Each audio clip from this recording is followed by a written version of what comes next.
আসসালামু আলাইকুম। তো আজকে আমরা শুরু করব ডিপ্লোমা ইঞ্জিনিয়ারিং এর নির্ণায়ক অধ্যায়ের রচনামূলক যে কোশ্চেন গুলো আছে সেগুলোকে অ্যানালাইসিস করব। আর রচনামূলক কোশ্চেনের মধ্যে অনেক ক্যাটাগরি রয়েছে, কিন্তু তার মধ্যে আমরা ক্রেমার রুল নিয়ে আজকে আলোচনা করব। ক্রেমার রুল এর ক্ষেত্রে দেখো যে আমি একটা ম্যাথ তুলে রাখছি। এই ম্যাথটা সলভ করার মাধ্যমে আমরা ক্রেমার রুলকে বোঝার চেষ্টা করব। তো দেখো যে ক্রেমার রুল বের করার জন্য আমাদের চারটা তিনটা যেহেতু এখানে চলক আছে এক্স ওয়াই জেড, তো তিনটা চলক থাকলে আমাদের চারটা বিষয় বিবেচনায় আনতে হবে। সেটা হচ্ছে একটা ডি, আর একটা হচ্ছে ডি এক্স, আর একটা হচ্ছে ডি ওয়াই, আর একটা হচ্ছে ডি জেড। দেখো তিনটা চলক এক্স ওয়াই জেড, তিনটা চলক আছে, তাই আমরা d x d y d z. আর আরেকটা ধ্রুবপদের জন্য সেটা হচ্ছে ডি। ঠিক আছে, তো আমরা এই চারটা নির্ণয়ের মাধ্যমেই আমরা এই তিনটা সমীকরণকে সমাধান করব। দেখো যে ডি এর ক্ষেত্রে ডি বের করবা কিভাবে। যখন ডি বের করবা তখন হচ্ছে ধ্রুব পদগুলা ব্যতীত বাকি এক্স ওয়াই জেড এর যত চলক আছে সেই চলকগুলা নিয়ে নির্ণয়ক বের করবা। দেখো যে ফার্স্টেরটা, যে এখানে এক্স এর সহগ হচ্ছে 3, তাই আমরা 3 লিখলাম। পরেরটায় দেখো এক্স এর সহগ কত 1, তারপরেরটা এক্স এর সহগ কত 5 লিখলাম। তারপরে এখানে দেখো ওয়াই এর সহগ লিখবা, দ্বিতীয় কলাম বরাবর ওয়াই এর সহগ। ওয়াই এর সহগ কত, প্রথমটার 1, দ্বিতীয়টার 1, তৃতীয়টার হচ্ছে -9। প্রথমটার 1, দ্বিতীয়টার 1, তৃতীয়টার -9। এখন দেখো জেড এর সহগ শুধু প্রথমটার আছে, দ্বিতীয়টার আছে, তৃতীয়টার নাই। তৃতীয়টার নাই মানে কি, নাই মানে হচ্ছে 0 আছে, কারণ জিরোর সাথে তুমি যাই গুণ করো সেটা কি 0 হয়ে যায় না, তাই এখানে লেখা হয়নি। জিরোর সাথে জেড গুণ অবস্থায় আছে, এখানে অনুমান করে নিতে হবে, কেননা ওই ওই জায়গায় জেড এর কোনো মানে পোর্শন নাই, তার মানে কি জিরোর সাথে গুণ অবস্থায় আছে। তার মানে প্রথম কিটা +1, পরেরটা -1, পরেরটা 0, +1 -1, পরেরটা 0। এখন এইটা নির্ণয়কের মান বের করতে হবে আমাদের। এটা হচ্ছে ডি নির্ণয়। ঠিক আছে, ডি নির্ণয়টা আমরা করে ফেলি। তো নির্ণয়কের মান নির্ণয়ের পদ্ধতি কি, তো প্রথম প্রথম যে যখন ভুক্তিটা নিব তখন এই সারি ও এই কলাম পুরা বাদ বাকি যে ভুক্তিগুলা থাকবে সেগুলো নির্ণয়। তো প্রথম যখন 3 নিলাম তার আগে কোন চিহ্ন বসবে, তার আগে আমাদের প্রথমটা প্লাস চিহ্ন, তাই প্লাস চিহ্ন বসাবো। তারপরে এই চারটা ভুক্তি লিখবো। চারটা ভুক্তি কি 1 -9 -1 0, তার মানে 1 -9 -1 0। এরপরে কি দ্বিতীয় ভুক্তিটা নিব। দ্বিতীয় ভুক্তি কি 1 না, দ্বিতীয় ভুক্তি যখন নিব তখন ওই বরাবর কলাম ও সারি বাদ দিয়ে দিব। তার মানে বাদ বাকি দেখো চারটা ভুক্তি থাকবে, এই চারটা ভুক্তি লিখবো। দ্বিতীয় যখন নিলাম তখন এর চিহ্ন কি হবে, এটার জন্য মাইনাস না, তারপরেরটার জন্য প্লাস। এটার জন্য মাইনাস আগে বসাইলাম, তারপর সংখ্যাটা কি দ্বিতীয় ভুক্তিটা 1, এবং বাদ বাকি ভুক্তি কি 1 আছে 5 আছে -1 আছে 0 আছে, 1 5 -1 0 শেষ। এবার কি তৃতীয় ভুক্তি নেব। তৃতীয় ভুক্তির জন্য কি চিহ্ন প্লাস, +1, তৃতীয় ভুক্তিটা হচ্ছে 1। তার মানে যখন আমরা তৃতীয় ভুক্তি নেব তখন ওই বরাবর কলাম ও সারি বাদ দিয়ে দিলাম, বাদ বাকি কোনটা থাকলো, এই চারটা ভুক্তি থাকলো। এই চারটা ভুক্তি নিয়ে নির্ণয়কের মান বসাবো। 1 5 1 5 1 -9 1 -9। এখন আমরা নির্ণয়কের মান বের করার নিয়ম তো জানি, কি এটার সাথে এটা গুণ মাইনাস এটার সাথে এটা গুণ। এখন দেখো +3 তো আগে আছেই, এখন যদি 1 এর সাথে 0 গুণ করো তার মানে কি হয় 0 হয় না, 0। আর এই দেখো -9 -1 গুণ করলে কি হয় +9 হয়, কিন্তু এর সূত্র অনুযায়ী আমাদের প্রথমে একটা মাইনাস যুক্ত হবে, তারপরে এই দুইটা গুণ করার পরে আমরা 9 পাচ্ছি, তার মানে 0 -9। এটার কাজ শেষ, এটার কাজ শেষ। এখন কি -1 দিতে হবে না, -1। এরপর কি 1 এর সাথে 0 গুণ, 1 এর সাথে 0 গুণ করলে কি হয় 0ই হয়, 0 লিখে দিবা। তারপরে দেখো 5 এর সাথে -1 গুণ করলে কি হয় -5 হয়, কিন্তু আর সূত্র অনুযায়ী আমাদের কি সামনে একটা মাইনাস আছে, তার মানে মাইনাসে মাইনাসে +5। ঠিক আছে, আবার দেখো এই জায়গায় +1 দেওয়ার পরে এখানে কিভাবে বের করবো, 1 × -9, তার মানে কত হয় -9। তারপরে কি 5 × 1 মানে কি 5 হয়, আর সূত্রের একটা মাইনাস, তার মানে -5। এখন এটার মান বের করবো। এখানে দেখো যে +3 × -9, তার মানে কত, 9 × 9 = 18, 3 9 27 -27।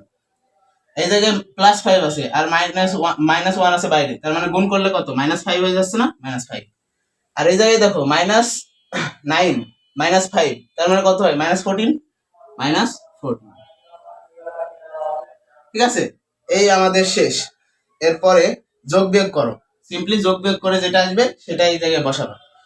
যোগ বিয়োগ করে কত আসে দেখো তো, যোগ বিয়োগ করে এর মান আসবে 4 5, তার মানে কত 9, 9 আর 7 16, 16 6 হাত থাকলো 1, 1 1 2 আর 2 4 -46। ডি এর মান আমাদের আসলো -46। এখন আমরা ডি এক্স এর মান বের করব। ডি এর মানটা এই পাশে রেখে রাখবো। ডি এর মান আসলো -46। কিভাবে করলাম, যোগ বিয়োগ করছি। 4 আর 5 কত হয় 9, 9 আর 7 16, 16 এর 6 হাতে থাকলো 1, 1 আর 1 এ 2 আর 2 4 -46। ডি এর মান বের করা শেষ।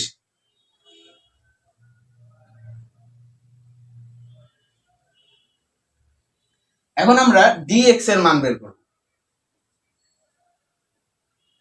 তো ডি এর মান বের করতে পারলে ডি এক্স এর মান বের করা ইজি ইজি।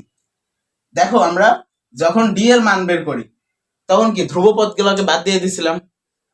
এখন আমরা ডি এক্স এর মান বের করব। তাই এক্স এর যে সহগগুলো আছে এক্স এর সাথে, সমীকরণে এক্স এর সাথে যে সহগগুলো আছে সেই জায়গায় আমরা ধ্রুবপদগুলোকে বসাবো। ধ্রুবপদ মানে কি 10 0 1 এক্স এর জায়গায়। এর আগে তো এক্স ওয়াই জেড এভাবে বসাইছিলাম না, এবার কি করব যে এখানে ধ্রুবপদ যেগুলো আছে সেগুলোকে এক্স এর জায়গায় বসাবো। মানে 10 0 1 এক্স এর জায়গায় শেষ, কেননা ডি এক্স বের করতে বলছে তাই এক্স এর জায়গায় ধ্রুবপদ বসাবো। বাদ বাকিগুলো সেম। ওয়াই এর জায়গায় ওয়াই সহগ কত আছে 1 +1 -9। পরেরটা জেড এর সহগ কত 1 -1 0। এখন আমাদের ডিএক্স এর মান বের করা লাগবে। ডিএক্স এর মান বের করার নিয়ম কি, যে 10 যখন নিব তখন +10 ইনটু এই চারটা ভুক্তির নির্ণায়ক বের করা লাগবে। তার মানে 1 -1 -9 0। তারপরে কি, যখন মাঝখানের 1 নিব তখন কি মাইনাস আসবে না সামনে, -1। তারপরে এই ভুক্তি কলাম ও সারি বাদ, বাদ বাকি চারটা আছে 0 1 -1 0। এরপরে কি এই 1 নিলে +1 হবে, +1। আর এই সারি এই কলাম বাদ, তার মানে 0 1 1 -9 0 1 1 -9। এখন সিম্পলি মান বের করো। এখানে +10 তো +10 অবস্থায় গুণ অবস্থায় থাকলো। 1 এর সাথে 0 গুণ করলে কত হয় 0 হয়। 0 -9 ইন্টু 1 মানে কি +9, আর সূত্রের মাইনাস, তার মানে -9 শেষ। এরপরে কি -1, এরপর 0 এর সাথে 0 গুণ করলে কত হয় 0 হয়। আর এই জায়গায় 1 এর সাথে -1 গুণ করলে -1 হয়, আর সূত্রের একটা মাইনাস আছে, তার মানে আমাদের 0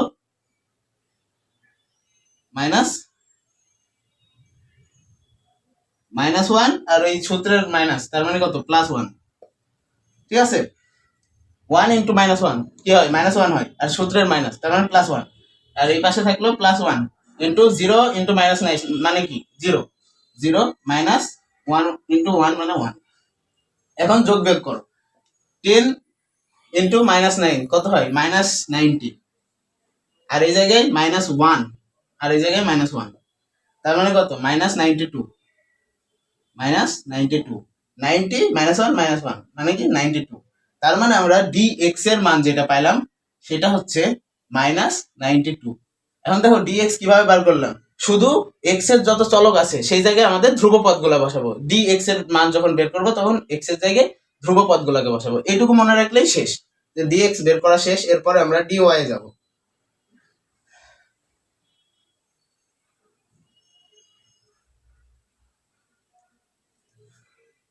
ডি ওয়াই বের করার নিয়মটা দেখো। ডি ওয়াই যখন বের করব, যখন ওয়াই এর তখন হচ্ছে ওয়াই এর যত সহগ আছে সেই জায়গায় আমরা ধ্রুবপদটাকে বসাবো, বুঝছো। ডি ওয়াই এর ক্ষেত্রে ওয়াই এর সহগের কাছে ধ্রুবপদ, তাহলেই শেষ। তার মানে এক্স এর গুলা বসাই ফেলো 3 1 5, আর ওয়াই এর জায়গায় আমরা ধ্রুবপদ বসাবো 10 0 1, আর জেড এর জায়গায় জেড যেরকম আছে সেরকম 1 -1 0।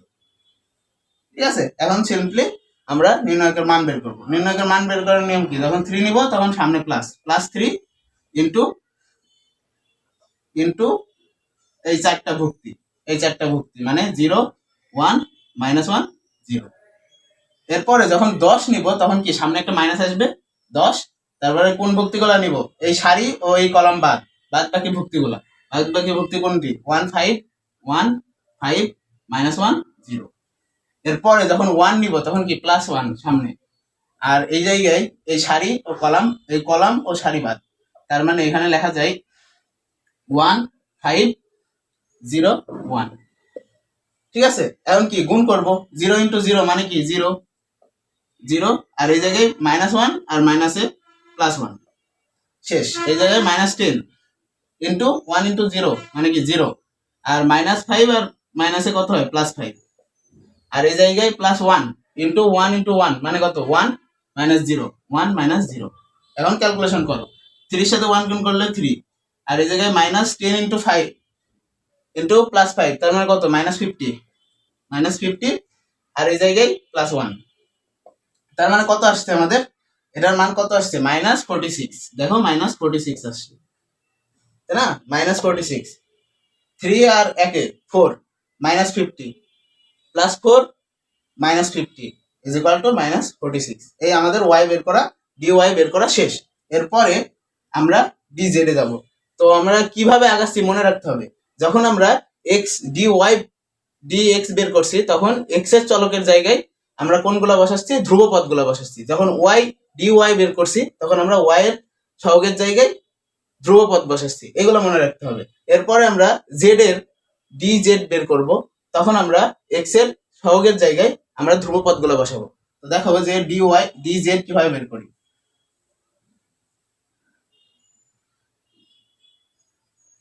তো dz বের করার ক্ষেত্রে z এর যত সহগ আছে ওই জায়গায় আমরা শুধু ধ্রুবপদগুলো বসাবো। তো বসাও, 3 x এর জায়গায় 3 1 5, আর এই জায়গায় y এর জায়গায় 1 1 -9, আর z এর জায়গায় ধ্রুবপদ মানে 10 0 1। ঠিক আছে, এখন আমরা নির্ণায়কের মান বের করব। যখন 3 নিব তখন কি এই কলাম আর এই সারি বাদ, আর সামনে হবে প্লাস, তো এই কলাম আর এই সারি বাদ দিয়ে কয়টা ভর্তি থাকছে 1 -9 0 1 থাকছে। এরপরে আমরা এই 1টা নিব, এই 1 নিলে এই সারি এই কলাম আর এই সারি বাদ, তার মানে কি এই জায়গায় তবে সামনে মাইনাস আসবে। আর নির্ণায়কটা কি হবে, এই কলাম আর এই সারি বাদ দিছি, তার মানে 1 5 1 5 0 1। এরপরে এই 10 কে নিব, তার মানে কি সামনে প্লাস আসবে, এবং কি থাকবে এই কলাম ও এই সারি বাদ বাকিগুলোর মান 1 5 1 -9। ঠিক আছে, এখন নির্ণায়কের মান বের করো, +3 ইন্টু 1 × 1 মানে কি 1, আর -9 × 0 মানে 0, তারপরে কি -1 আছে, 1 × 1 মানে কি 1, আর এই জায়গায় 5 × 0 মানে -0, শেষ। এরপর কি +10 আছে, +10। এখন দেখো যে 1 × -9 কত হয়, -9ই হয়, আর 5 × 1 তার মানে কত 5, আর সূত্রের একটা মাইনাস, শেষ। এরপরে ক্যালকুলেশন করো, 3 × 1 মানে কি 3, আর এই জায়গায় -1 × -1 তার মানে -1, আর এই জায়গায় দেখো যে +10 × -9 মানে -90, +10 × -5 মানে -50। ঠিক আছে, এখন জাস্ট ক্যালকুলেশন করো, দেখো 50 আর 90 কত হয় 140, -1 তার মানে 141, 141 থেকে 3 বিয়োগ করো, তার মানে 138 -138। ঠিক আছে, কি করলাম 90 আর 50 কত হয় 140 হয়, আর 1 তার মানে 141, 141 থেকে 3 বিয়োগ করলাম 138, মানে dy আমরা আগে পাইছিলাম -46, আর dz যেটা হবে সেটা হচ্ছে -138। এখন আমরা xy আমাদের কি চাইছে, ক্রেমার রুলের মাধ্যমে xyz এর মান বের করতে। তো xyz বের করার নিয়মটা দেখো, আমরা তো dx dy dz বের করলাম এবং d বের করলাম, এবার xyz বের করব। এখন xyz কিভাবে বের করব, x সমান dx বাই d, এটা তোমাদের মাথায় রাখতে হবে, dx by d, dx by d। এখন দেখো dx এর মান আমরা কত পাইছি -92, আর d এর মান কত -42 46 -46 পাইছি, এই যে d এর মান -46 পাইছি, তার মানে এটার অ্যান্সার কত হবে 2, সিম্পলি 2। এক্স এর মান 2। আবার দেখো ওয়াই যখন বার করবো ওয়াই সমান ডি ওয়াই বাই ডি। এখন দেখো ডি ওয়াই কত পাইছি, ডি ওয়াই -46, আবার ডি এর মানও কত -46, মানে কি ওয়াই এর মান 1। এখন জেড এর মান যখন বার করবো ডি জেড বাই ডি। এখন দেখো ডি জেড মানে কত 138 না, -138, আর হচ্ছে এই যে ডি, ডি এর মান -46, তার মানে এটার অ্যান্সার কত আছে 3। তার মানে এক্স ওয়াই জেড যে পাইলাম, এক্স ওয়াই জেড, এটার মান হবে এক্স এর মান 2, ওয়াই এর মান 1, জেড এর মান 3। এই হচ্ছে আমাদের সমাধান। ক্রেমার রুল হচ্ছে পৃথিবীর সবচেয়ে সহজ রুলগুলোর মধ্যে একটা। তোমাকে জাস্ট যখন ডিউ এক্স নিবা তখন এই যে এক্স এর যত সহগ আছে সেইগুলোর জায়গায় ধ্রুব পদগুলোকে বসাইতে হবে। আবার যখন ডি ওয়াই নিবা তখন ওয়াই এর সহগের জায়গায় ধ্রুব পদগুলো বসাবা।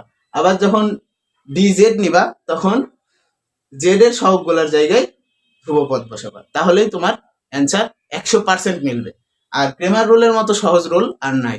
তো এই ছিল রচনামূলকের ক্রেমার রুল। নেক্সট দিন আমরা রচনামূলকের আরো কিছু টাইপ কভার করব। আসসালামু আলাইকুম।